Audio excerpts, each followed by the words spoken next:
Sorry ভাই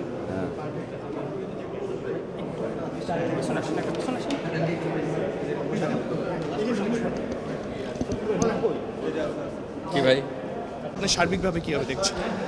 তিনটা জাতীয় নির্বাচন পার করেছি।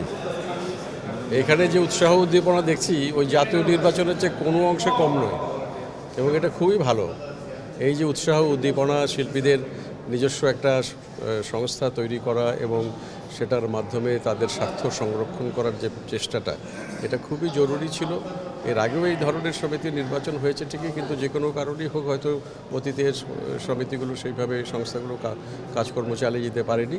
আমাদের প্রত্যাশা হলো যে নির্বাচনের মধ্যেই যেন সব কিছু মানে শেষ না হয়ে যায়।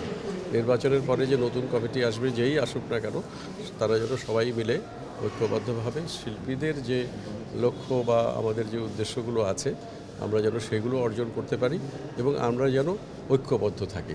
নির্বাচন মানে যেন বিভক্তি ডেকে না আনে। নির্বাচনের মধ্য দিয়ে আমাদের ঐক্যটি যেন আরও সুসংহত হয়, সুদৃঢ় হয়, এটি আমাদের প্রত্যাশা। আপনি নিজেও তো একজন অভিনয় শিল্পী, তো এই যে নির্বাচনটা আজকে হচ্ছে, এটা ভবিষ্যৎ প্রজন্মের জন্য বা নতুন যারা আসছে তাদের জন্য কতটা গুরুত্বপূর্ণ ভূমিকা পালন করবে? না, একে তো এটি খুবই আনন্দময় পরিবেশ, আমি তো খুবই উপভোগ করছি। তো আর দ্বিতীয়ত যেটি হলো যে আমাদের তো অনেক ধরনের সমস্যা রয়েছে এই শিল্পের জগতে। আমাদের শিল্পীদের সম্মানেই, শুধু সম্মানই নয়, তাদের সম্মানের জায়গাটা সেটি আছে। শিল্পীরা যাতে এটিকে তাদের পেশা হিসাবে গ্রহণ করতে পারে সেই ধরনের নিশ্চয়তা এবং নিরাপত্তা। এবং এখানে সামগ্রিকভাবে যদি আমি বিবেচনা করি তাহলে এখানে হয়তো মঞ্চশিল্পীরা এখানে নেই, তারা এটি অন্তর্ভুক্ত নয়, কিন্তু সামগ্রিকভাবে যদি আমরা শিল্পীদের স্বার্থ বিবেচনা করি তাহলে এই সংস্থা কিন্তু সর্বক্ষেত্রে একটি ভূমিকা পালন করতে পারবে। আমাদের এখন একটা সমস্যা চলতেছে বিদেশি সংস্কৃতি নিয়ে।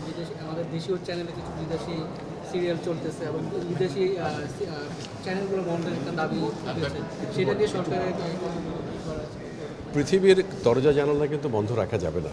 আজকে আপনি টেলিভিশন চ্যানেল বন্ধ করে দিতে পারেন, কিন্তু আপনি ইউটিউব বন্ধ করবেন কী করে, আপনি অনলাইন বন্ধ করবেন কী করে, আপনি গুগল বন্ধ করবেন কী করে, আপনি কোনো কিছু বন্ধ করতে পারবেন না।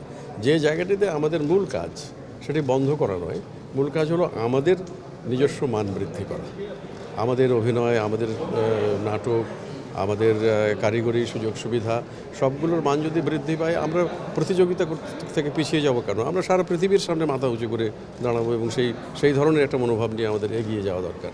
তবে এটা ঠিক যে সংস্কৃতির নামে যদি অশ্লীলতা আসে, সংস্কৃতির নামে যদি এমন কিছু আসে যেটি আমাদের সম্প্রীতি নষ্ট করে, আমাদের সাম্প্রদায়িক সম্প্রীতি নষ্ট করে, আমাদের সার্বভৌমত্বের প্রতি যদি হুমকি হয়, সেটির ব্যাপারে অবশ্যই আমাদের সজাগ থাকা দরকার, সচেতন থাকা দরকার।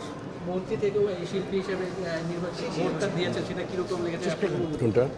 মন্ত্রী অবস্থা থেকেও আপনি এজ এ শিল্পী হিসাবে ভোটটা তো দিয়েছেন, সেখানে আপনার কেমন? না, আমি রাজনীতি করি, বিভিন্ন সময় বিভিন্ন দায়িত্ব পালন করি, কখনো সংসদ সদস্য, এবারে আমাকে হয়তো মাননীয় প্রধানমন্ত্রী তিনি একটি মন্ত্রণালয়ের দায়িত্ব দিয়েছেন।